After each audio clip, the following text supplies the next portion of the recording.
Hi, welcome back to the Moxie Movement podcast. I'm Sarah Green, I'm your host, creator of the Power Hour time back system and the whole movement behind Moxie, because I saw way too many mums in business doing it hard.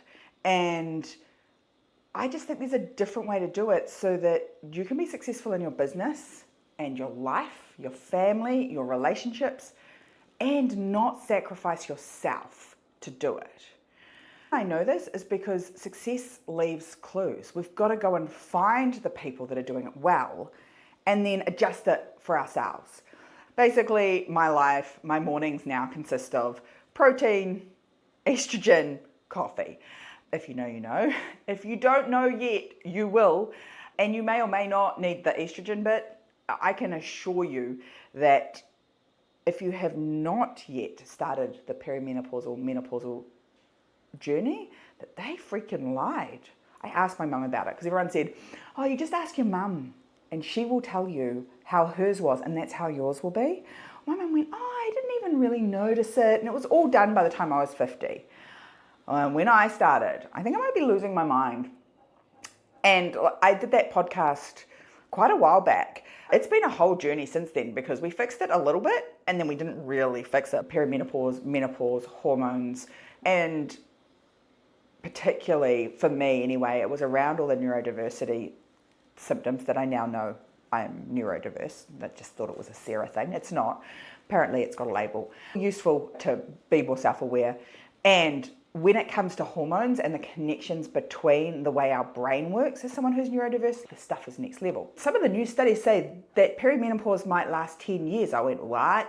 10 years? Are you nuts? Absolutely not. The way that I was working, I was like, I cannot. I don't know if I can do this for another 10 weeks, let alone 10 years. That's when I reached out to Sam. She's been amazing, and at some point I'll get her on the podcast to come talk about what are the things that we can be doing and who we need to be talking to. We hide it really well, and we don't need to. Let's just talk about it loud and proud. 1, I cannot keep doing it that way. 2, my marriage wouldn't survive it if I kept going that way.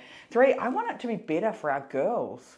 Like, we're just going into the teenage puberty years and we're going to do better at that. We're already talking about how we'll track the cycle and those, which I never did. And it plays such a big part in how we show up day to day. And I think it plays such a big part in our businesses. Like, I've got to the point where I'm like, maybe I need to set my business up so that I actually only do intense work 3 weeks out of every month. And for the 4th week, don't work at all. Or at least have it so that I don't have to, that I can just do things I enjoy or things that feel good to me. I've been in business for 20 years and I'm only just figuring this out. If you're earlier on your journey, you're younger than me, which is a possibility for sure, you can actually build your business that way. I do 2 weeks of super uber intense, I'm incredible, I'm amazing because I feel like a freaking rock star. And I do 1 week of we're just cruising, and then I do another week of like nothing. Cool. You can actually build your business that way, just like we can build our businesses around school terms, around school hours, around I only like working in the morning, I only like working at night. Like, there's no rules. 9 to 5, Monday to Friday was created so that women could stay at home, look after the kids, husbands could go to work, and kids would go to school. We don't have to live that life anymore. Our cycles matter. Our cycles matter for our well-being, more importantly than anything else. And that's the bit that I think we miss when we get into business. We're like, well, I just have to push through and get it done, because instead, let's look at how we can make that business work for us. And one of the things you could work it around is your cycle. It's definitely something that I'm thinking about. We've got some good rhythms going. We plan every week the Power Hour. We run 6-week projects, which gets shit done without us procrastinating. We have our intensives, our retreats. We get together 3 times a year, virtually, sometimes in person. I've been mulling over whether the 28-day cycle-ish need to be actually 3 on, 1 off. Then the challenge I have is, how do I get all of my women in my program to sync up on the same cycle as me? That could be a little more difficult. I know it did start to happen in places like boarding school or communities where women all hang out together a lot. It's one of those things that as women we need to talk about more and more and more. Perimenopause has been hell on wheels for me. It's made it incredibly hard to run my business well, like to the point where I thought actually I might end up burning it all to the ground not intentionally, just because I could not get my brain capacity to work. It was like having a mashed potato brain, which I've just not ever had that experience. I've always worked at a very high level, thought really fast, spoke really fast, and been able to see the simplest way through. And I have really struggled with that. With Dr. Sam's help from the female GP and some other changes that we've made, it's definitely getting better. And some of them are as simple as taking the tablets at a different time of day. Like, who knew? If you haven't got someone who's being super helpful, and my local GP definitely was not, if you haven't got someone who's like all over it and going, you shouldn't have to suffer through this, the brain fog, the fatigue, all of that, it's not because you're stressed. I know what stress feels like. I've been there, done that. It's not because you're stressed. It's not because you're overworked. It's not because you're tired.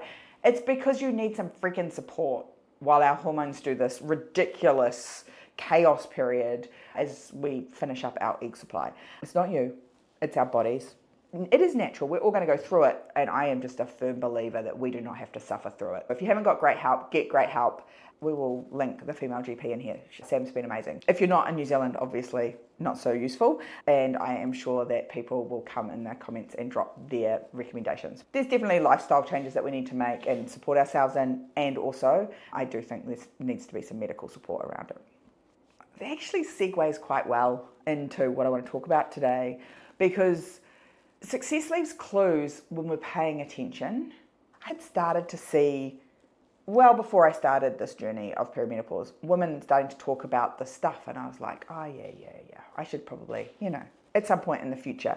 I wasn't really paying attention until I was in it. If you're struggling, someone else has already solved the problem. The real question is, are you listening? For me, for a long time I wasn't. I kept thinking it was a me problem. Often, as women in business, we're very quick to blame ourselves and be like, oh, it's me. And yeah, it is generally a problem that we're going to have to do something to fix, but we're not inherently broken. It's not that you can't fix it. It's just that we haven't yet. We're really conditioned to figure it out on our own, to do it alone.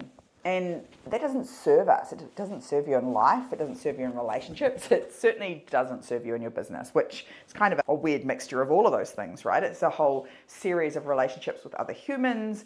It's how we're looking after ourselves and how we're showing up, and then how do we structure things best to engage with other humans that might buy our products or services. Too many of us women are trying to figure it out alone, and we just don't need to. I mean, you can. Let's be real. You can figure it out by guesswork and hard work, as my coach would say. You can either figure things out through guesswork or hard work, or you can do it with a framework. I love that, because that's what we do. We don't do the work for you, but we take the guesswork and the hard work out of it by giving you a framework so you can copy and paste whatever business you run into the models so that you can do it more easily. It's not going to be perfect. You're not going to copy and paste and it's going to be exactly as it should be, but it's going to take like 80% of the hard work out so that you can focus your effort on the 20% that now gives you the 80% result, right? You don't have to do it alone, because if you're doing it alone and trying to figure it out, you're doing it through guesswork and hard work, and you will absolutely still get there. You can do it all on your own, and there are people that do it and get there eventually. I just think that sounds like it's going to take a long time and it's going to be hard. And if someone will give me the shortcut key based on what they've learnt, and I listen, and then I don't just listen, I apply it, things will get better every time. When Sam said to me, don't take that tablet in the morning if it makes you feel crap, take it at night, and I changed it, things got better. It's the same in our business. When someone says, hey, at the moment, I'm doing this thing and it's working really well. A perfect example of this is Facebook ads. Been running them for years in the boat and worked really, really well. And then they stopped all of a sudden. And then over in the coaching world, where the industry that I belong to, people started saying, hey, like messenger ads are working really well. And I was like, I wonder if this would work for our tourism business. Turns out it works really freaking well. We have a little bit of budget going to getting people to buy things on our website, and we have a whole lot of ads that are running just to get conversations started, to get people to follow our Instagram page so we can start a conversation or send us a Facebook message. And actually used this the other day with a client selling firewood, of all things. And I said to her, well, how do people normally communicate with you when they want to buy firewood? She was like, oh, by Facebook Messenger or Instagram Messenger. And I was like, let's try this then. Let's set it up and run some messenger ads. Get people that want to buy firewood to message you. We ran $10 a day, maybe not even that. A week later or so, she said to me, I need to talk to you, the ad's not working. I was like, oh, okay, all right, let's have a look at it. Because sometimes it's just a tweak, sometimes it's just, she's like, yeah, the video I put up was really crap. And, you know, like, I think I maybe need to shoot a more professional video. I was like, okay, cool. And so we had a look at the numbers. It says here that you got 7 messages. Did you? She said, yeah, well, one of them was someone that I talked to before. So 6 new people. I said, did you have a chat? Did you talk to all of them? And she was like, yeah, I talked to all of them. I was like, cool. And so how many of them bought? All of them. Tell me what's the least amount of money that each one of those people that bought firewood from you spent. And she was like, oh, I don't know, the lowest is probably like $330. And I was like, okay, so now we'll look at the spend. She was getting each conversation started for $6, having a little chat with them, and then selling $330 worth of firewood, people. Success leaves clues.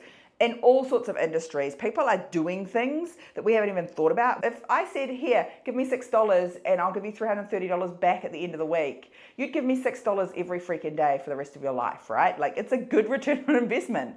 We have to make sure that we're not trying to figure it all out on our own, because if we do, we only ever are going to learn from our own experience. You don't need to reinvent the wheel. I don't need to do anything different in my coaching business versus my client's firewood business versus our cruise business. I can take the same small itty bitty tactic with meta ads, tweak it ever so slightly, and apply it to everybody's business. Now, it won't work for everyone, but we can at least put it in there, get some data, get some information, and figure out what works. We're not reinventing, we're not starting from scratch. We've got a completely blank slate of where we could begin. Let's test this. This worked over there. Let's copy and paste that into your business, tweak it for your business, and get going. A corporate consultant, I might have said, curious. What's the version of this we could do on LinkedIn? Can we? Maybe we can. I don't know. Let's go and find out. What's the small tweaks and adjustments that we can do to make this work for you and your business? The way that we do this is we look at where someone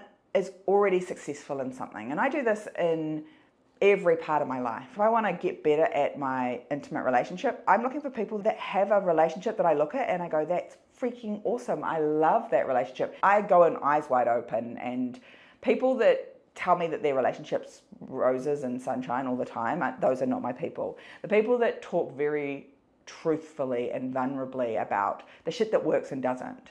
You know, when women come to me and are thinking about that maybe my relationship, my marriage is over, you know what, we all do that. And she's like, really? But you and Johnny look like you've got it all together. I'm like, oh no, we've had that conversation multiple times, by the way, not just once or twice, like a few times where it's like, are we still doing this? Is this, or are we done? Is the chapter of Sarah and Johnny finished? And each time it's emotional and it's hard and we have the conversation and we figure out that we do still want to make it work. Then each of us have things that we have to go away and do differently in order for this to stay. And there might be a point in the future, I don't know, that we don't come to the conclusion that we want to still be a team, but at least we have the conversation. Success leaves clues in every part of my life. In parenting, I look at people that are still friends with their kids in 20s, that have a quality relationship with their kids in their 20s. I ask them, what did you do with your kids that means that they want to still hang out with you, that they want to include you in their life, that they ring you every week? What did you do? I look at what my parents did that worked really well for me. I talk to them about what they did that worked really well for them with me. And I talk to them about the stuff that didn't work. And not just my parents, but other people's parents. We have these conversations. It's the same in business. I'm looking around and going, who's really killing it at one particular area? How do I apply that to my businesses, to my frameworks? Because when you find those people and then you learn from them, and you don't just learn, learning more information is not helpful, especially not in business, but I don't believe in life full stop. Don't learn it. I say to people when they come into my room, do not just come here to learn what Sarah would say. I'm flattered, but it's freaking useless for you. Come to me and listen and learn and then apply it, use it, actually go and do something with it. Because you can't tell me whether it works or not until you do it. I'm like, oh, but will I get a return on investment? I don't know. How much time are you going to spend applying it? If you just come in to learn some things, zero return on investment. If you come in and go, oh, there's the framework, here's how, I'm just going to copy and paste it the way Sarah said up front. And then I'm going to tweak and adjust it once I've run it for a little while to make it really work for me. Find someone who's already succeeded in what you want, that's values aligned would be the last bit that I would say there. Don't follow someone that's doing it in a way that you're like, ooh, it gives me the ick. Taking advantage of their employees or riding roughshod over the environment. If it's not in alignment with your values, don't work with them. Because when you find those people that have succeeded at what you want, then you're going to find their proven strategies. And so you can stand on the shoulders of giants effectively and see further and go further. And we do that because they've already done some of the trial and error. And each person is just stacking. We're all just stacking on the people that have come before us in business of, oh, this is how far I got. This is how far they got. This is what was working for them. Okay, cool. Let me take it from there and let me stack on top of it and stack on top of it again. It'll just be faster. You will absolutely figure it out. And let's go faster. And let's not spend time and money if we don't have to. One of my favorite business books is called The Road Less Stupid. It's by Keith Cunningham. And he talks about paying the dumb tax. I've been in business for over 20 years now, and I have paid a lot of dumb tax. And in paying that dumb tax, I've learned some stuff. Go and find those people that have paid the dumb tax so that you don't have to do the same mistakes they did. You can go, oh yeah, okay, there's the pothole that they fell in. They're telling me to go around that one, and they're telling me how to go around that one. Pay attention to that and use it. I would identify, if I was in your shoes right now, this is something that I've done. This is how I do it. I identify 3 business owners that are doing something really well that I want to do really well, and then reverse engineer what they're doing. I have also noticed that sometimes those people are people that I find super triggering.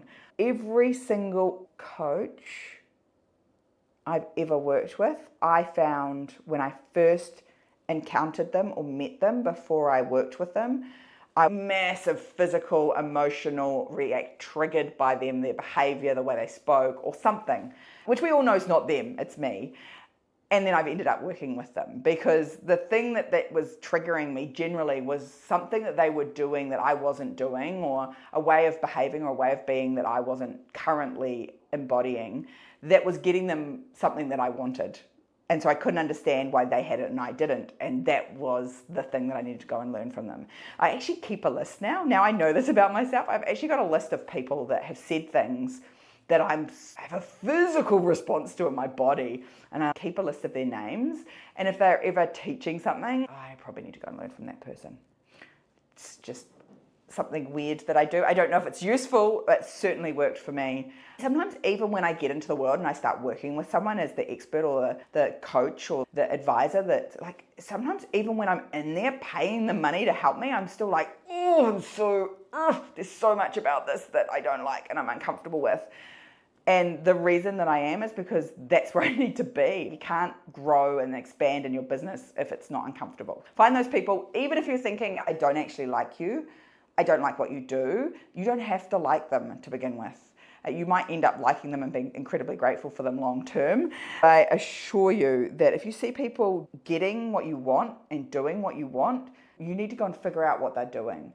We don't always get there by just going along with people that agree and do everything the same way as us. You have to be open to seeing and acknowledging all your biases and listening to things that people will say that are different to you in order for your success to happen.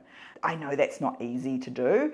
I do think that the seasons where I've had the most growth, where personally and business-wise things have really excelled for me, is where I've leaned into that stuff. There are some things that I have really hated about the industry that I'm in.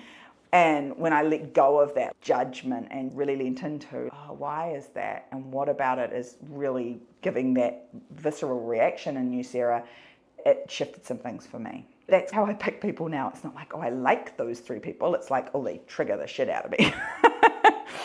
And then I'm going to take one of those strategies and I'm going to implement them. For me, it's generally every 6 weeks. I don't get something done every month. Truthfully, you could go, I'm going to implement one tactical thing each month in my business for 10 months of the year. By the end of the year, you'd have a whole completely different business. I think the last one here is stop consuming and start executing. It's one of the rules that we have with Scarlett with social media, is where we don't want her to just be consuming. we need her to be creating. And it's the same in our business. If we're spending a lot of time consuming other people's knowledge and not creating anything with the knowledge that we gain from that, it never becomes wisdom. It always stays intellectual knowledge. It's the same knowledge that your teenage daughter has. When you tell them something, oh, the washing's ready to go out, they'll do this, I know, and they'll roll their eyes at you. And that's intellectual knowing. I know, I heard it beep, I know that it's done. Embodied wisdom is hearing the beep, getting up, opening the washing machine, hanging the damn washing out. It's the same in your business. Saying I know. The moment someone says to me, I know, clients know this about me when they're in my program. They'll go, I know. I'm like, cool, if you know so much, why aren't you doing it? I'm not interested in your knowing, I'm interested in your embodied wisdom. Stop consuming and start creating. Take the knowledge, take the frameworks, apply it, and apply it consistently for 30, 60, 90 days. Stick at it, because you won't be great at it when you start. Remember, you've got to get some competence before you can actually have any confidence in this. You're going to have to do some things repeatedly over time for it to work. And when it starts working, don't break it. Take action, consistently take action over time, and watch the magic happen. Because success leaves these clues, and when we pay attention, we find the strategy, find the tactic, find the action, and then consistently do it over time, we get out great outcomes. You don't need more knowledge. You need more action. Till next time, go and take some action and stay moxie.